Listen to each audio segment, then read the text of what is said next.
Last time on Dragon Ball Kakumei, transferring his heavenly powers to his protege, the destroyer known as Belmod is no more. Gohan would arrive at the tail end of this. He requests they all work together to maximize his own potential. And in Universe 6, while Broly and the others make their way to Sadala, Vegeta meets with King Sadala himself to propose a plan for the Universal War. This video is part of an ongoing series. Catch up fully using the links below and follow its creators, Darkows, poissonlabo, and reenko.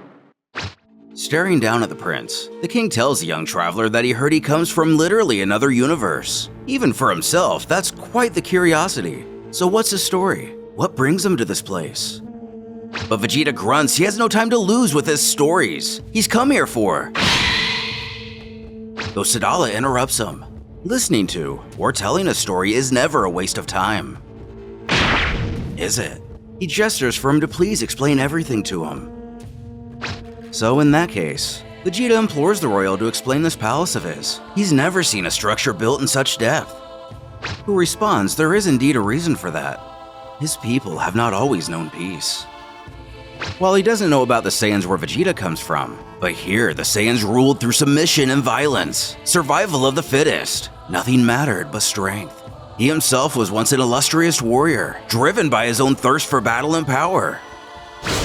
Here, they were just a wild race of beings, their only essence being battles.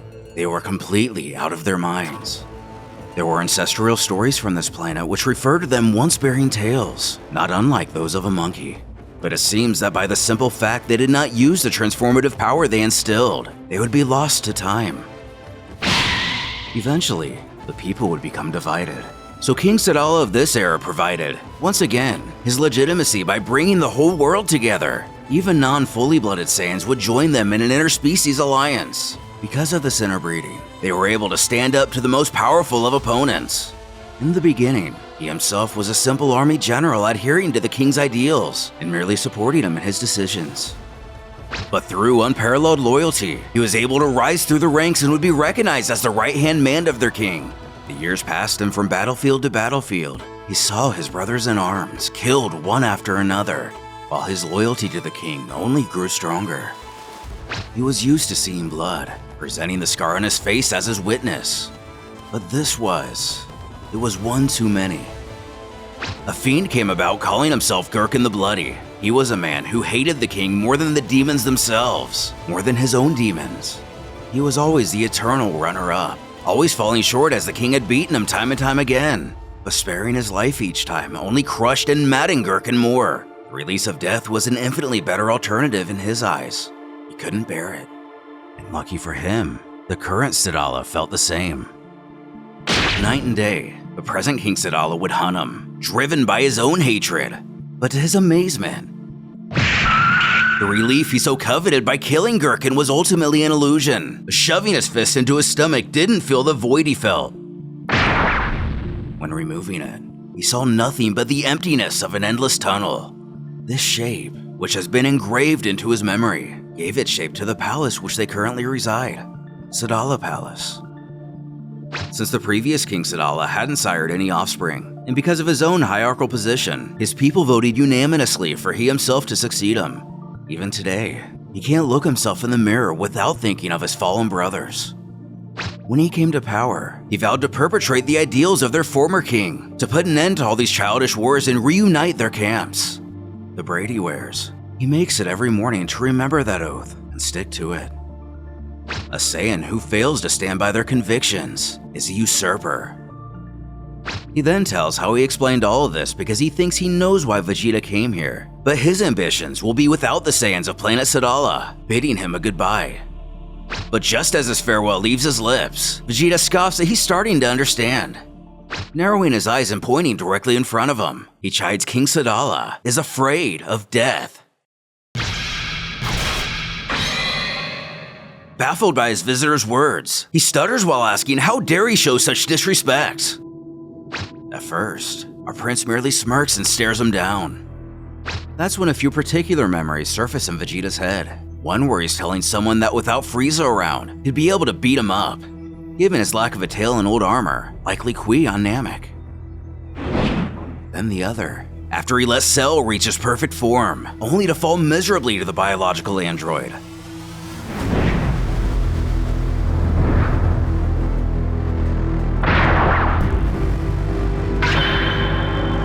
than surprising all.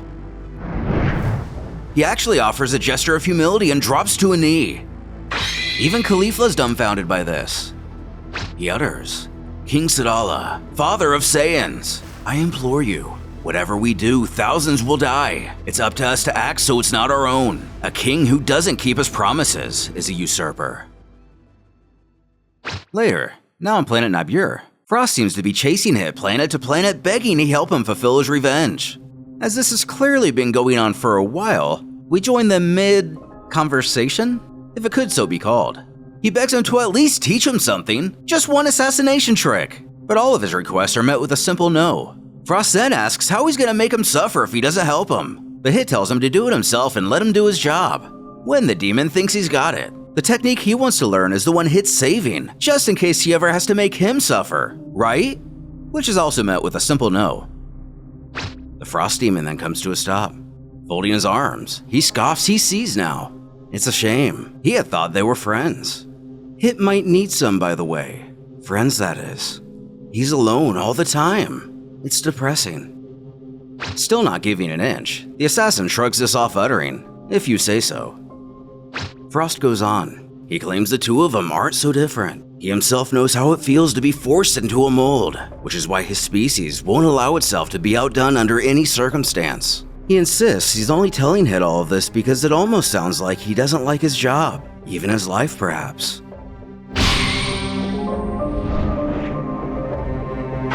Freezing Frost, the demon stands dumbfounded. Looks like Hit decided to use one of his assassination techniques on the frigid fiend after all. But of course, doesn't actually end him. He's just finished with the conversation as he once again responds, "If you say so." A bit further away, She-Like gets a bit snuggly with her giant death puppy as she and Limo try to sleep the trip away. Bulma inquires of the patrolman how much longer this trip will be now that they're in Universe 6. And as he mows down on some space snacks, he grumbles, 2 more days. This causes the scientist to let out a chuckle. Jocko's really funny when he wants to be, but how much longer will it really take? However, he wasn't joking. It's going to be 2 days. But he didn't tell her any of this! She hopes he remembered to bring supplies. But still chewing, he just finished his super chocolate bar. With it alone, he can easily last the next 4 or 5 days. Jolting alive, She-Like also gets in on the chiding of the spaceman, prompting him to reboot. "You're not going to bother me too, are you?" Well, fortunately for them, Rolie has them covered. If they want, he brought along 6 legs of some weird spider. They can all have some as he ate well before leaving. And if they're thirsty, they're plenty juicy as well. Given the air in the room,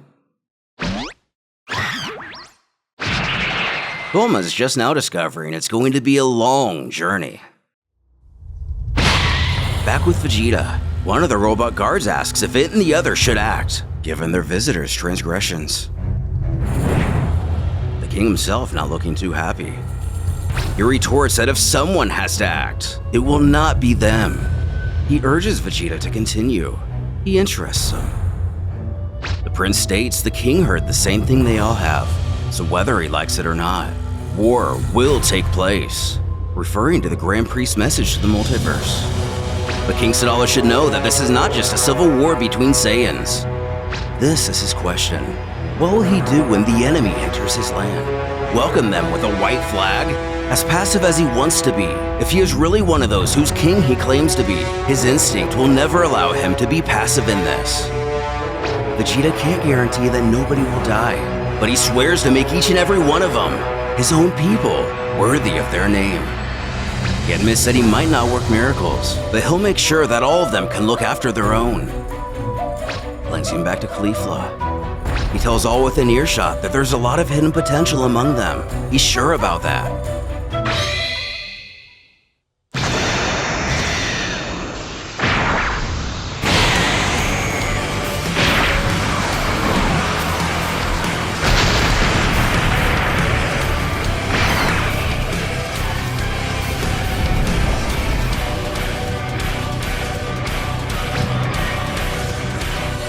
Giving everyone a taste of what he's capable of, Sadala commands his guards to gather the whole of Sadala's special forces. He has an announcement for them. Vegeta smiles. He assures the king he won't regret this. Walking away, he himself smiles. I do not live with regret, Saiyan. With the entire Saiyan army gathered, King Sadala announces this is a call to all special forces. Gaining the trust and alliance of his Universe 6 counterparts, it seems Vegeta's plan is to not only train himself, but the entirety of the Saiyan race. How will he be able to manage so many warriors? And what will our other heroes learn in their own adventures?